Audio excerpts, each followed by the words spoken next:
की कहानी है माँ जी तुम ननन के आती बदल कैसे जाती हो।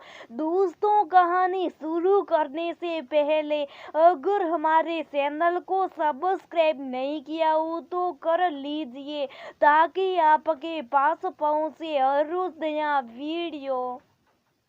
तुमने ज्यादा छूट दे रखी माँ अपनी बहुओं को। हमें देखो सास के उठने से पहले ना उठे तो घर में महाभारत शुरू हो जाती है। रेखा ने अपनी माँ सुमित्रा को कहा, सुमित्रा जी वैसे तो पूरे मोहल्ले में अपनी प्रगतिशील सोच की तारीफ करती नहीं थकती थी, पर वो सोच सिर्फ अपनी बेटियों के लिए थी। बहुओं में फूट डालकर अपना रोब जमाने की आदत थी। मौका देखती किसी एक बहू की तरफ होकर दूसरी बहू को निशा दिखाने में कोई कसर नहीं छोड़ती थी। जब बेटियां ससुराल से घर आ जाती थी तब तो बहुओं को इंसान समझना भी बंद कर देती थी। बेटियां भी बात बात पर उसे उकसाती थी। उन्हें बर्दाश्त नहीं था कि भाभियां भी बैठकर फुर्सत की साथ ले हंसी ठिठोली करे।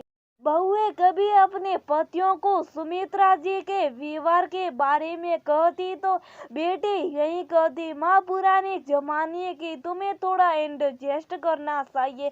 पिछली छुट्टियों में छोटी ननद घर आई, उसके बेटे ने बड़ी बहू की बेटी को गिरा दिया। जब बड़ी बहू ने डांटा तो मामी को ये अकड़ दिखाने लगा। इतने में छोटी ननद चिल्लाई, माँ तुम्हारे घर में अब हमारे बच्चों के लिए भी जगह नहीं। सुमित्रा जी ने बहू को खूब खरी खोटी सुनाई और बेटे से शिकायत की। वो अलग दोनों बहुएं अपनी सास की इस बर्ताव से तंग आ चुकी थी। थोड़े दिन बाद डाकिया आया और बड़ी बहू की नौकरी के लिए ज्वाइनिंग देकर गया। ननन को पता चला तो उसे बिल्कुल बर्दाश्त नहीं हुआ। अपनी माँ को खूब सिखाया, नौकरी वाली बहू रोटी नहीं देगी। अम्मा सुमित्रा जी अरे आजकल सब करते नौकरी, दो पैसे घर में ज्यादा ही तो आएंगे, करने दे। रेखा अम्मा तुम भी भोली रहोगी, बाहर जाएगी तो सार कानून और सीखेगी, खुद भी बिगड़ेगी और छोटी को भी बिगाड़ देगी। फिर बुढ़ापे में अपनी रोटी खुद ही बनाती रोना। सुमित्रा ने बेटे से कहा, हमें पैसे की जरूरत नहीं, मना कर दे, बहू को क्या जरूरत है नौकरी में। इतने में बड़ी बहू आ गई।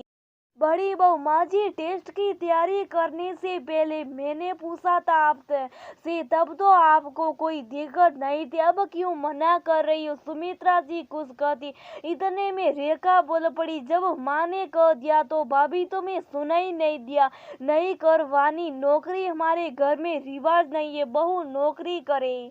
बड़ी बहू, माँ जी आप बेटियों के आती इतना बदल क्यों जाती हो, जिंदगी भर तो बहू से सेवा करना है। बड़े बेटे ने रोका, तुम रहने दो मैं बात कर रहा हूँ ना। माँ आप पुराने जमाने की बात लेकर बैठ गई हो। रेखा हाँ माँ हाँ, तो अब पुराने जमाने की लगेगी तुम्हें। बड़ी बहू, माँ पुराने जमाने के तो क्या हुआ, आप तो इसी जमाने की हो ना दीदी, आप भी तो तैयारी कर रही हो नौकरी के लिए, तो मैं क्यों नहीं कर सकती। आपको तो माँ जी को समझाना चाहिए। आप अपनी सास के बारे में बोलती हो कि पुराने जमाने की हमेशा तंग करती है, आप अपनी माँ को भी क्यों उनके जैसा बना रही हो। सास ननद बहू को समझेगी तभी तो बहू भी उन्हें सम्मान देगी, वरना बहू भी आपकी तरफ मायके जाकर बुराई करेगी। सुमित्रा अच्छा ठीक है, तुम्हें तो ठीक लगे करो। सुमित्रा जी ने बेटी को भी समझाया, बात नए और पुराने जमाने की नहीं, अपनी समझ की है। तू भी तैयारी कर, फिर तेरा भी ध्यान बटेगा और साथ बहू में झगड़ा भी कम होगा।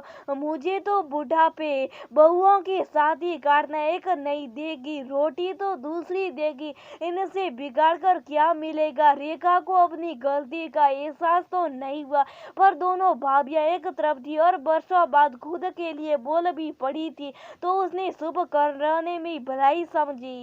ये सच्चाई अगर ननदसाई तो सास बहू के रिश्ते को माँ बेटी जैसा बना सकती हैं और नासाई तो उन्हें एक दूसरे का दुश्मन बना देती है। सास को भी बहू और बेटी में संतुलन रखना चाहिए। अपनी बेटी के लिए जैसी सास चाहिए बहू के लिए भी वैसी सास बनना पड़ेगा, वरना कलयुग के कर्म का फल यही मिलता है।